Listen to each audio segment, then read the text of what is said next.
À 9h13, on accueille François Chesson. Bonjour. Bonjour, Mario. On va s'entretenir, chronique pédagogie familiale ce matin, de l'été en général, parce que là, on est dans la planification, je pense, actuellement. Oui, et j'ai vu, Mario, tu as pris du soleil, toi. Je vois ça dans ton beau visage ce matin. Tout le monde t'es m'appelle rayonnant. le raccoon ce matin. Honnêtement, j'ai passé le week-end dehors. J'avais pris en plus vendredi de congé, une petite journée de golf. Oui. Disons que ça. C'est pas le temps de dire que tu étais malade vendredi, là. Impossible. Honnêtement, je ne l'étais pas. Il est tombé malade sur le patio. Ah là là, effectivement, j'ai tombé endormi sur le patio. Est-ce que tu buvais le rosé, toi aussi, comme ça? J'aime pas le rosé, pas du tout. Mais je buvais quelque chose, là. Ah, oui? Ouais, de l'eau, bien sûr, bien sûr, pour se ça déshydrater. hydrate. Ça a l'air que oui, là, de l'eau. Mais effectivement, avec les enfants, il faut penser à ça, planifier nos étés sans être trop stressé parce que on n'a pas tout le monde 2 mois de vacances, là. On a 2-3 semaines, puis il y a les camps de jour, puis il y a tout ce qui vient avec. Je sais pas, ce week-end, Mario, si tu penses à un moment, là, toi, là, que tu as adoré ce week-end, c'est quoi ton moment, highlight du week-end? À part avoir bu ton eau sur ton balcon, là. Écoute, ce serait trop facile de dire le golf parce que j'ai pu relaxer un petit peu. Non, mais c'était pas un moment que j'ai aimé, c'est vrai. C'est que rester coincé dans une glissoire spirale avec un enfant parce que ça tourne plus. Papa est trop grand, là. OK, mais que la petite dans dit, le parc, là. Ouais, au parc. Mais ça fait des anecdotes extraordinaires. Ma foi qu'elle rit, la petite. Non, ça passe plus. Mais ça me fait c'est quand même un bon moment. Oui. Alors, c'est des petits moments comme ça qui nous rendent heureux, qui nous rendent moins stressés. Mais peut-être stressés sur le coup, mais après, t'en ris. Peut-être pour ça que j'étais rouge. Peut-être coincé le visage. T'es encore squeezé. Cet été, Mario, j'ai le goût de vous faire une chronique ce matin pour vous amener à peut-être moins en faire. Tu sais, souvent, on planifie l'été. Je t'écoute. On planifie l'été, les camps des enfants, le camping. Moi, j'ai des amis avec qui on veut aller camper, puis ils disent, là, il faut booker, il faut réserver tout de suite, là, sinon ça va être plein. Puis à un moment donné, on se met du stress. Et surtout, on fait des choses des fois que peut-être ça nous tente plus à dernière minute de faire. Je sais pas si vous êtes comme moi, là, mais moi, des fois, je book 2 semaines, 3 semaines d'avance. Puis je réalise que le week-end que je dois y aller, ça me tente plus vraiment d'y aller. Donc, qu'est-ce que ce serait cet été de vous faire une liste de choses que vous voulez plus faire? Avec des temps libres aussi. Avec des temps libres et aller glisser avec vos enfants puis prendre le temps de prendre le temps. On ne prend plus ce temps-là. Puis je regarde juste le week-end passé, puis je m'attrape moi-même. Là. Ce que je vous dis ce matin, là, c'est parce que je m'attrape moi-même à le faire. Je me fais des listes de plein de choses à faire. En fait, cette semaine, c'était les fleurs. Aller acheter justement les fleurs avec les enfants.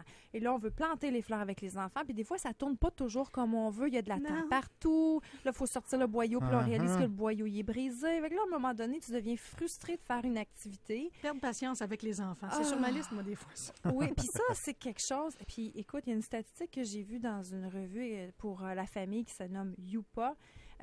Les statistiques sont alarmantes pour les mamans. Il y a 480 d'augmentation de taux de prise d'antidépresseurs. Donc, dans les 15 dernières années, les mamans prennent de plus en plus d'antidépresseurs. Ajoutez à ça nos enfants qui sont médicamentés dans les dernières 5 ans, dans les dernières 5 années au Québec, 52 de nos enfants prennent plus de Ritalin.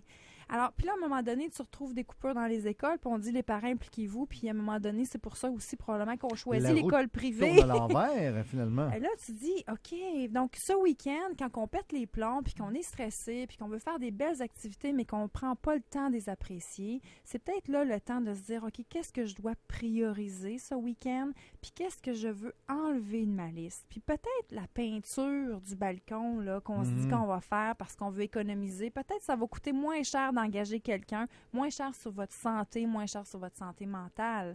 Donc, cet été, je vous demande de faire une chose. Qu'est-ce que vous voulez ne pas faire, que vous avez fait l'année passée, que vous savez, que probablement vous vous imposez de le faire, puis qu'en fin de compte, ça ne vous paye pas, ça vous stresse et ça vous rend plus... ça vous rend un parent désagréable avec les enfants. Et la même chose avec vos ados. Il y a vos ados, peut-être vont vous dire, moi, j'ai ma fille qui m'a dit, maman, cet été, je veux pas aller au camp. OK, je veux pas aller au camp. Mais à quel âge qu'on peut commencer à les laisser à la maison? Puis est-ce que je la laisse juste être à la maison à ne rien faire? Alors moi, j'ai un compromis avec elle. Ta liste d'été, c'est quoi? C'est quoi que tu aimerais réaliser comme activité qui va t'occuper, qui fait en sorte que tu n'es pas juste devant la télé, puis qu'à un moment donné, tu deviens morose et plate et maussade, puis que tu deviens frustrée. Exactement. Donc là, je me dis, bon, ben, qu'est-ce que vous pouvez faire? Puis dans ce petit guide-là, Youpa, pour ça, les c'est quoi, parents ce guide? stressés... Ça s'appelle le livre, c'est une Parents Youpa, revue tout guide simplement? de survie pour parents Arrête, zen. je le cheneux cantorieux, son livre. Il y a des petits-enfants là-dessus, mais Je le écoutez, veux. c'est extraordinaire. Il y a 101 activités d'été que vous pouvez faire pour être moins stressé. C'est des petites activités. Je les yeutais à l'épicerie, puis c'est des petites activités très courtes. Tu n'es pas obligé d'hypothéquer ton avant-midi. Fais des popsicles au melon d'eau ou fais quelque chose. C'est le fun.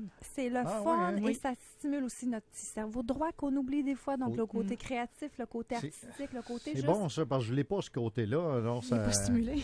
Non, pas du tout. Le côté créatif, ça n'existe pas. Alors, des fois, d'avoir juste de partir de l'idée. Oui. Une fois que tu as l'idée, à dire ah, ben oui, tu sais, le popsicle, j'ai jamais pensé. Moi, tu me demandes de faire une activité, je pense pas de faire des popsicles avec mes enfants. Tu fais Oublie quoi ça, avec là. tes filles quand tu On va au parc, c'est facile. Il est là, le parc, je le vois. Oui. Mais le popsicle, non. C'est pas vrai, c'est Mario, pas. tu joues au restaurant.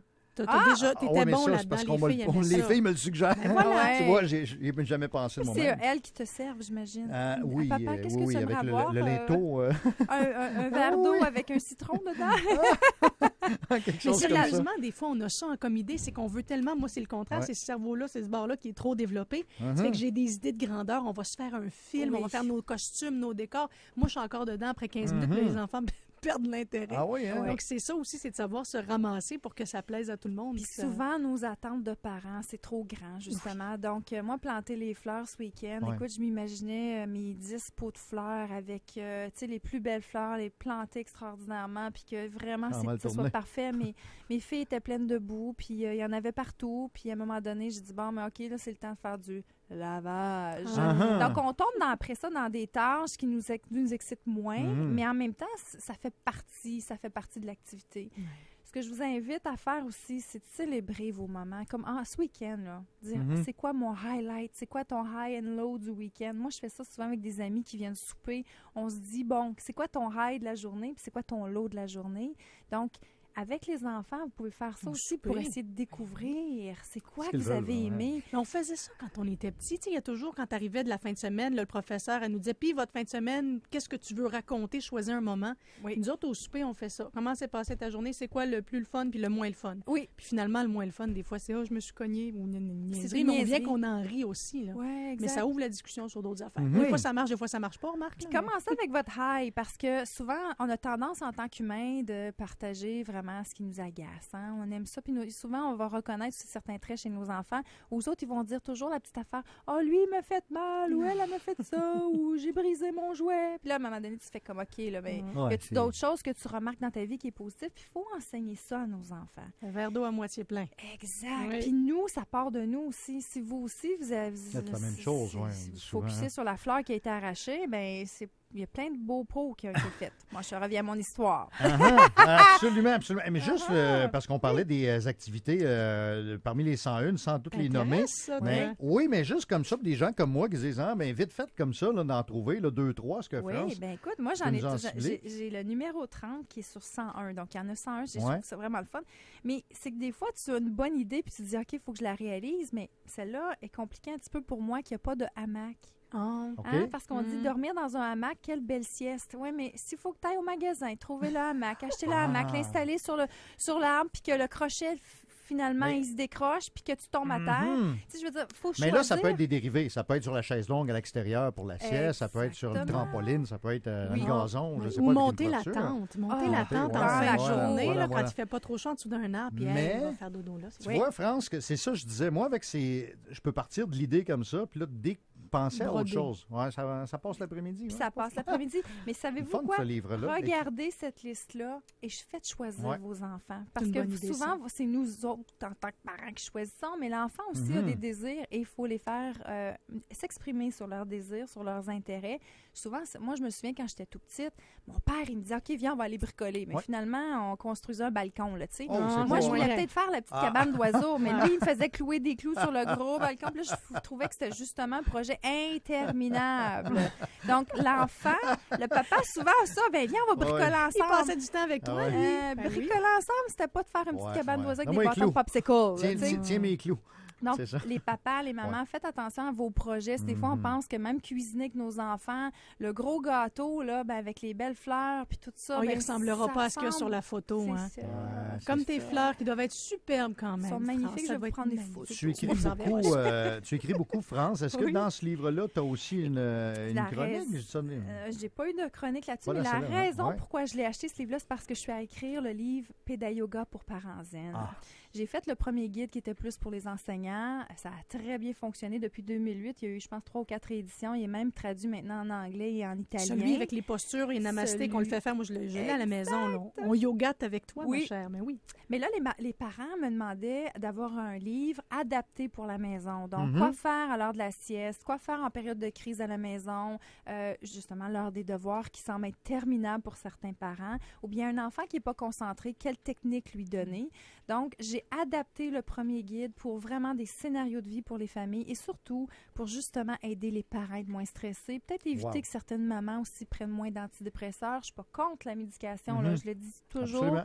Je pense qu'il y a des gens qui en ont vraiment besoin, mais il y a d'autres solutions et souvent, ça prend des changements dans nos styles de vie. Donc, Pédayoga va sortir, le guide pour les parents, va sortir en septembre cette année. Vraiment formidable. Donc, juste à temps pour la rentrée scolaire. Nous en parler et j'ai oublié de dire, j'ai même eu de la participation des gens de l'Outaouais pour ce livre-là. On a fait des sessions de photos.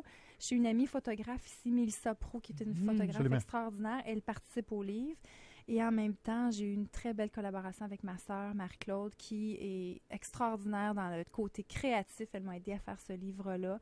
Donc, ça va être un livre qui va, je pense, répondre beaucoup aux besoins des familles d'aujourd'hui. Bien, à l'automne, on en reparle, ça, c'est sûr et certain. Quand il sort, c'est sûr, je vous en parle. Là. Et pour l'été, pensons à ce qu'on ne veut pas faire, puis quand même bien organiser. Faites donc votre liste de « je ne veux plus faire ». Oui, c'est ça, pour passer plus de temps avec nos enfants. Oui, et Mario, crème de bronzage? Oui, j'aurais dû, c'est bon. T'es pas la première. J'en ai dans ma sacoche, c'est pas pour nous autres, ça, les gars. Là, ça va prendre du pour les enfants. Mais pour les enfants, ça, oui, mais pas pour les papas. On n'a pas besoin. Non, pas du tout. Merci, France. Bonne semaine. France Hutchison, notre spécialiste de la pédagogie familiale. 9h26. Petite pause. On est de retour tout de suite après.